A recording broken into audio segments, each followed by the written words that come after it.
Right now is a fantastic time to be trading in your Dynasty leagues, whether you're a rebuild roster, contending roster.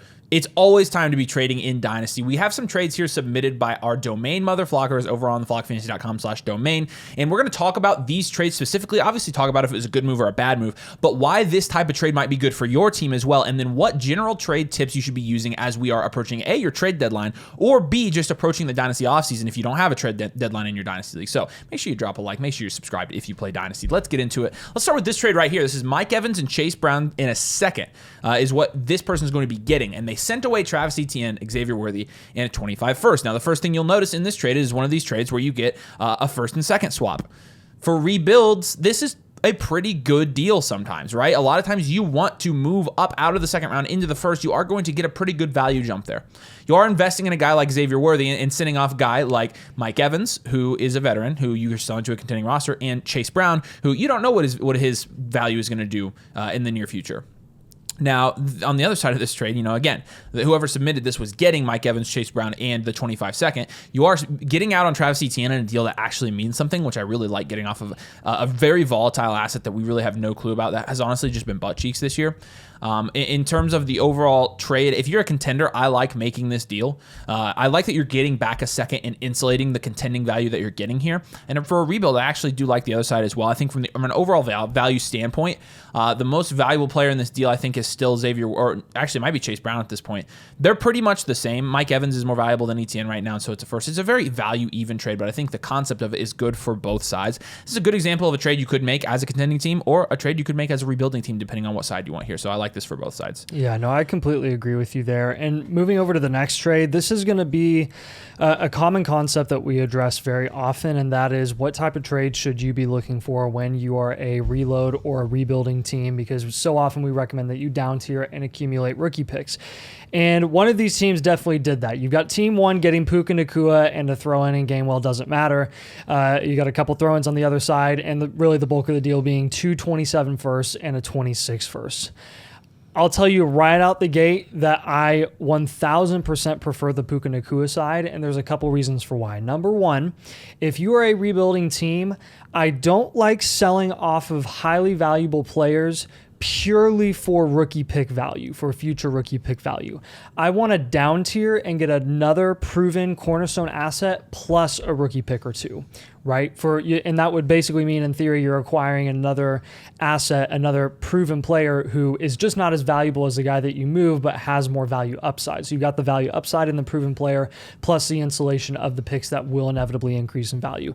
Number two, the reason I don't love this deal for the side that's getting all the firsts is these are way too far out. 27 firsts, have no idea where those are going to be. We play Dynasty in 3-year windows. That includes really this season, 25 and 26, I guess 2027 too, if you want to include that. But again, that's so far out that I don't really care when Puka Nacua is going to be a wide receiver one, barring injury, every single season until then. And to me, this is a situation where if I am going to get multiple firsts, if I am going to get purely firsts in exchange for Puka Nacua, they better be 25 and no later than 2026. Honestly, the majority of them should be in 2025. So keep that in mind as a rebuild. I am going to prefer the Puka side here. The reason we don't really acknowledge the Gainwell Burks and the 26 fourth in this deal is because they contribute nothing in this with this much value already involved in the deal in Puka and the first. Burks fourth and Gainwell mean literally nothing in that size of a deal. Yeah, I agree. And again, I think if you are going to make this type of deal, it definitely need to be with like 25 first where you know where those are going to be. And even then, what are the odds that even one of those is going to be Puka Nacua? So down tiers are much better. That's why we recommend them a lot. Let's go over to this next trade here. The person receiving this trade is going to get Matt Stafford, Jonathan Taylor, in a 26 first. Send away Jahmyr Gibbs in a 27 second. Now, when you're looking at a trade like this, a lot of times what you're looking at is either A, you're making a lateral production move and getting some stuff on top, which I generally like doing that. And this is a 10-team Dynasty Superflex. Or, in some cases, you are trying to get better at positions where you have positional need for a contending team. What it looks like here is you're sacrificing some production at running back, about 3 points per game from Jahmyr Gibbs to Jonathan Taylor, and going to Matt Stafford as your quarterback 3 or quarterback 2, I'm assuming. You also do insulate this by swapping a 27 second for a 26 first. You clearly win the value there from a pick standpoint. But in terms of the trade overall, I do think from a contending standpoint, there probably would have been some merit to holding Jahmyr Gibbs in this case. If you're a rebuild, I definitely don't mind getting off of Taylor and Stafford. But if you're a rebuild, why would you trade away your 26th first? And so if this is between two contending teams, which it maybe is, I think this is when this makes the most sense. If you are a contending team, however, and you are making moves similar to this, what I would prefer is if you're going to move off of Jahmyr Gibbs, go get a value insulated wide receiver and then go get Alvin Kamara on top, right? Go to somebody that either is a lateral production move or actually you get a production upgrade. My problem with Jonathan Taylor is rest of the season, I don't love his outlook, and I think Jahmyr Gibbs is going to outscore him in a much better offense. Now, you do insulate the trade again with the 26th first. I think this is a value even trade. I'm assuming this is between two contenders, but it is one of those things where you can look and you see that he probably did have quarterback positional need here, and he does address that in this trade. So I think it's probably value fair, though. Yeah, it is fair. I would probably lean the Gibbs side there personally. It really, I think, comes down to what quarterback are you getting in return, and Stafford just doesn't cut it for me. Yeah, I agree. I would prefer a younger, more insulated guy. Yes. So the next deal is going to involve CeeDee Lamb. CeeDee Lamb's been a really interesting case the last couple of weeks, really since Dak Prescott went down with the injury. He's obviously coming off a game against Houston where he had like 18, 19 points. So it was nice to see some solid production from CeeDee, even in a really terrible situation where Cooper Rush and maybe even Trey Lance at some point will be playing there at the end of this year. But this is involving CeeDee Lamb, and then side B is getting Tank Dell, a 25 first and a 26 first. This is a lot closer to the sort of concept we recommend for rebuilders when they're down tiering from premium assets that have reached their value ceiling. I just want a better wide receiver than Tank Dell. I still prefer CeeDee Lamb here. I like the idea of getting the 25 and 26 first. I like the idea of whether you're a contender or rebuilder alike pivoting off of CeeDee Lamb at the moment because he's so safe, and there's a lot of other receivers in his range that are really safe as well long term, but are just probably going to outproduce him rest of season, because even though he just dropped 18 points on Monday, his ceiling is very capped for the rest of the year. And look, when you're targeting a guy like Tank Dell, I get the idea. Tank Dell is going to be a career wide receiver too, with Nico Collins getting that extension, and obviously the production there has just not been near what we expected. So I would have wanted a better guy. I would have looked for like I don't know if you could get as good as Zay Flowers, maybe a little bit under that, but try to get a guy who has wide receiver one upside, like a T. Higgins in the same range, plus a couple of firsts in exchange for CeeDee Lamb. Yeah, there is such a thing as down tiering too far, and it's the classic case of down tiering a little bit too far. I do like getting the CD side, and I think it was Trent that got the CD side there. But all of these trades, they play into your general trade strategy, your general route for your dynasty team, and we're talking about rookie picks as well, and that's a huge part of it.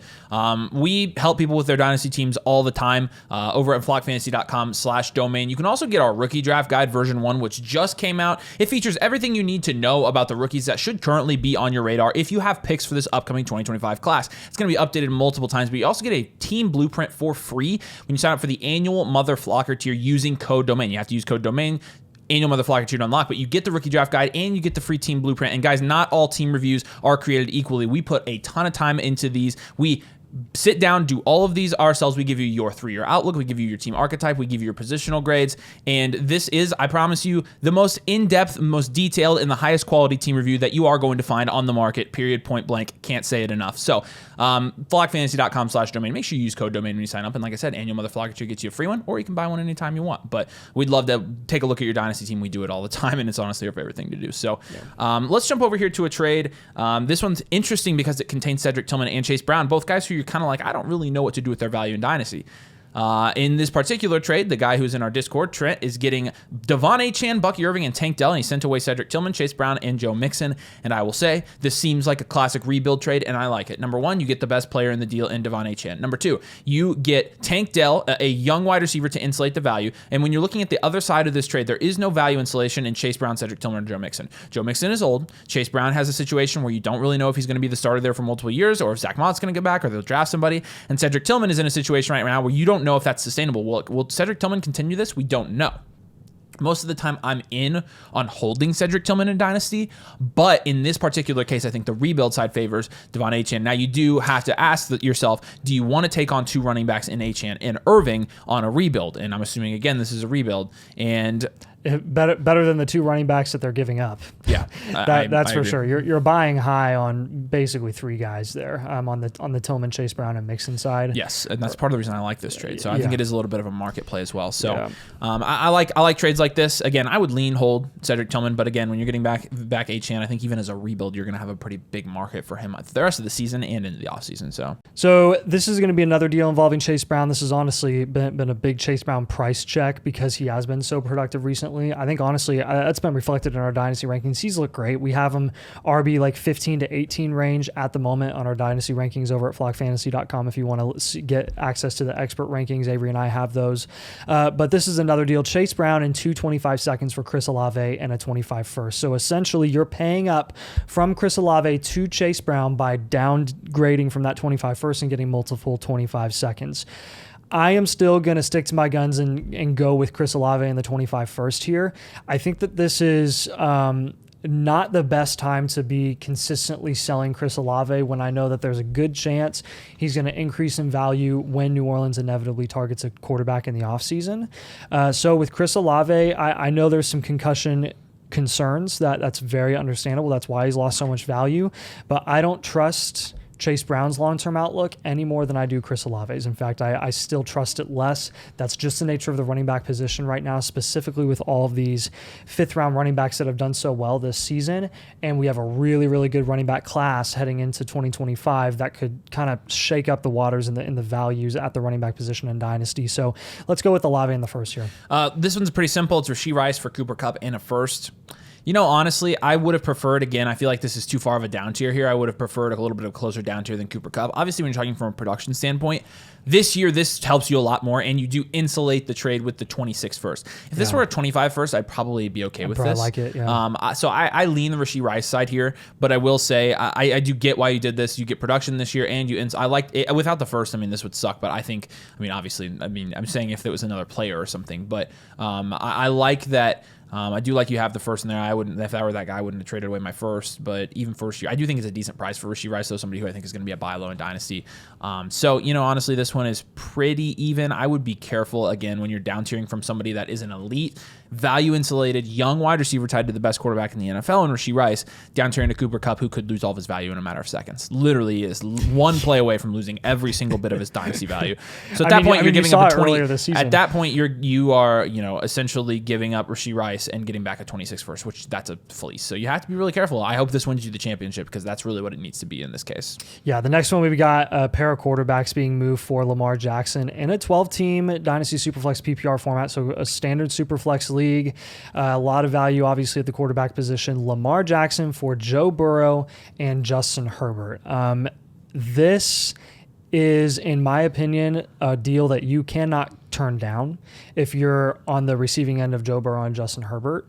I like the idea of up-tiering to a rushing upside quarterback in Lamar Jackson. I think Avery and I's theory of quarterbacks in Superflex leagues has kind of adjusted a little bit and really favored those rushing guys like Lamar Jackson quite a bit. He is my personal Dynasty QB1. Mine too. But with this deal, I really like this for the Burrow and Herbert side. I do think it's ultimately fair. I understand why the Lamar side would do it. I would assume that they would only be comfortable doing that in a Superflex format if they were dominant at the quarterback position and probably had a really good QB2 to go with Lamar and even a nice backup as well. They were probably just loaded and were like, take the value loss, go get the upside. And this is where context is important, right? Yeah. You would need to know that. On paper, though, I think in a 12-team Superflex league like you have here, I think you would take the quarterbacks, pair here. Yeah. So Lad McConkey into second, trading away Debo, Samuel, Xavier Worthy, and a fourth. When you're looking at Worthy and McConkey has passed him in value.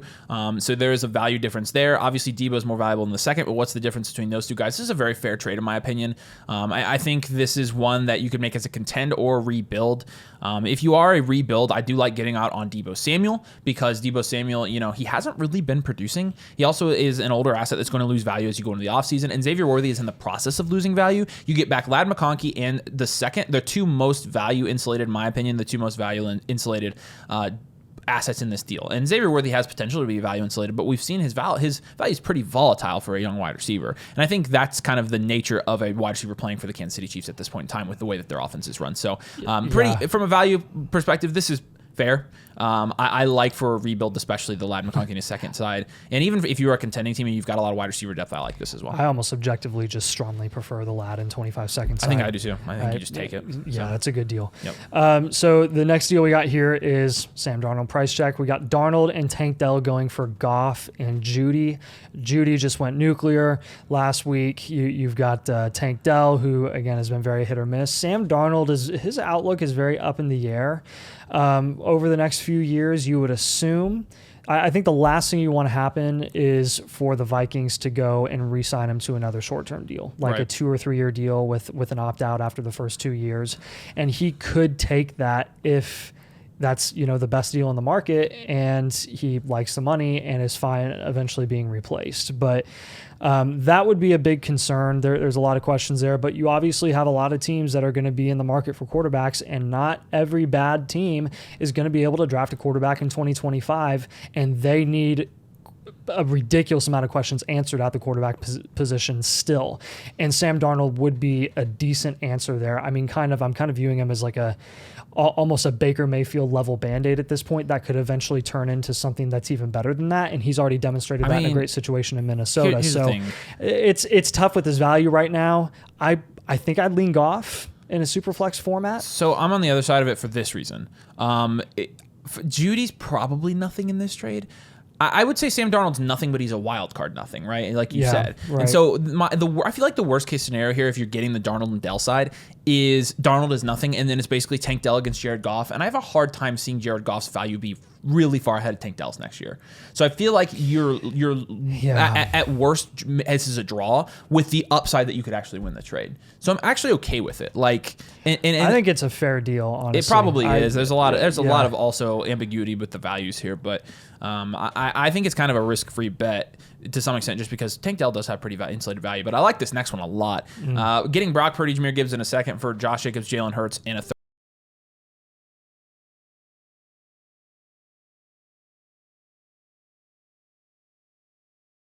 Get a second. This is a great trade. This is a fantastic trade, and a lot of people are going to be like, yeah, but Hurts is like, I think we've overinflated the value of these top assets in Dynasty, especially the top quarterbacks in Superflex leagues. And so I think, going from Jalen Hurts to a Brock Purdy, this is something that we would definitely recommend on a team blueprint. Like, hey, send away Jalen Hurts, try to get Brock Purdy, and then try to get better at running back. Most of the time, we're not telling you to go from Jacobs to Gibbs, but there is a significant production gap here, and you have the value insulation going from a second to a third. I really like this deal. I feel like I'm taking the package here almost every single time, and I love down tiering from those top level quarterbacks in Dynasty and going down and getting to a Purdy, a Dak Prescott, occasionally a Jordan Love, Kyler Murray, stuff like that, Justin Herbert, even Bo Nix, Drake May, those guys. I love down tiering to those non-premium, like first round quarterbacks and going to these guys right here, Brock Purdy, who will be a second round Dynasty startup pick this year anyways. It's a good move in my opinion. Yeah. Next deal we got here is going to be a 10-team Dynasty 1 QB format. So you've got T. Higgins, a 25 first and a 27 first for side A, and then side B, you've got Joe Burrow, again in a 1 QB format, and Devon Achane. So the bulk of this deal is T. Higgins and those 2 firsts for Devon Achane, and then a productive quarterback in 1 QB who doesn't have a ridiculous amount of rushing upside. So at this point, I feel like the injury risk is automatically baked into both Achane and Higgins' prices, respectively, and both of them are being discounted at the moment as a result. Higgins, when he's been on the field this year, I know we've done this in the past. Well, not we, but the Dynasty community has done this in the past, but Higgins is no longer being overvalued as a result. He is averaging 18 points per game when he's on the field this year. That's ridiculous. Is that going to remain? Is that going to remain and be that type of production when he's no longer on the Bugles next year? I don't really know. I do trust his long-term value insulation and the deal that he's going to get and the potential opportunity he's going to get at being an alpha wide receiver. Achane, I love the upside in a 10-team 1 QB format. I do think ultimately this is a very fair deal. I see both sides. Generally, I just lean the picks plus the wide receiver who's been doing so well this year, but I can't blame you if you prefer Achane and Burrow. I mean, you do get the best player in the deal deal in Joe Burrow, the second best player in the deal in Devon Achane. Well, no, this is a 1 QB, so Joe Burrow's that's right. not the best. 1 QB. Okay, you're right. Shut up, Avery. Okay, this next one is pretty simple. It's a 12-team Dynasty Superflex. It's going to be, should I trade away my first and second this year to get Christian McCaffrey if it wins me the league? I'm honestly okay with this. I'm honestly fine with it. Christian McCaffrey has league-winning upside. Yep. Do you need to do it? No, but it will give you. Christian McCaffrey is one of like 4 players that will give you a significant advantage come playoff time. If this helps you from a running back perspective and also from a production perspective, I'm totally fine with that. I'm good with making this trade. So yeah, true contending move here. You got Kelsey, Alvin Kamara, and a 25 second for Andrews, a 26 second, and a 25 first. Honestly, get rid of that 25 second in this deal. With these contending assets all being moved at the moment, that 26 second is just not that significant, especially in a 10-team 1 QB. I am going to favor the Kelsey, Kamara in the second side personally. If this were a super flex conversation, we'd be having a different conversation with that 25 first on the other side, but I don't trust Andrews long-term any more than I trust Kelsey or Kamara, and you're getting more production in both of those guys. I probably shouldn't speak on the Colts given my emotional state about them, but I will. Anthony Richardson for Ricky Pearsall here.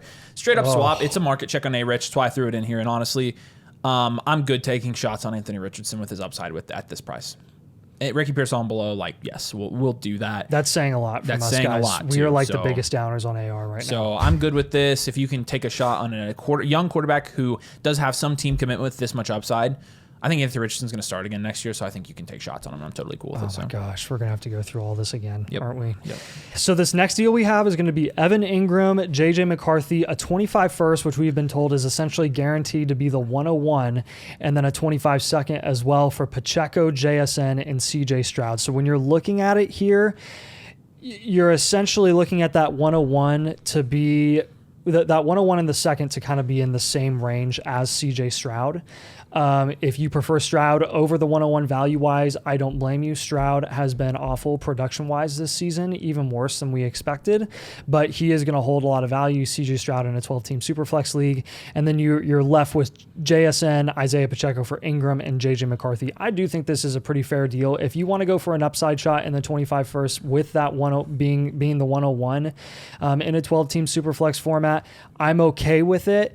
I would probably try to get a little bit better piece than Evan Ingram.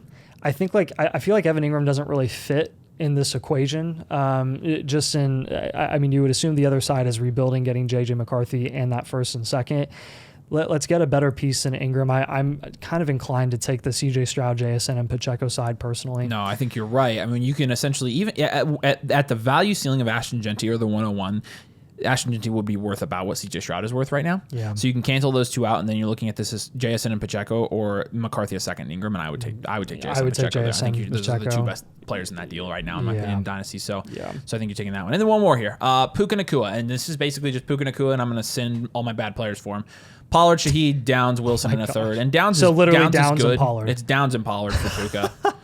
And this is just, and it's a 12-team Superflex tight end premium. Look, this is, if you can ever get this done, this is a good deal. Buy low on injured players, Rashee Rice and Brandon Ayuk. That's what I take away from that, honestly. Yeah. So there you go. Those are some trades submitted by all of you guys. We appreciate you. If you want to join the community and potentially get in on some of these trade grading videos and also get into the Discord where you can get all your questions asked, you can go to flockfantasy.com/domain, use code domain, choose the annual MotherFlocker tier. You get our rookie draft guide version 1, which just came out, and you get a team blueprint, which will give you your 3-year outlook, your team archetype, your positional grades, players you should be trading away, players you should be buying on your team, as well as much more information. You get access to the My Teams, the rankings, you get access to the trade calculator, all of it, and you get the best team review in the Dynasty landscape. So flockfantasy.com/domain. Make sure you use code domain when you sign up. Appreciate you guys. We'll catch you later.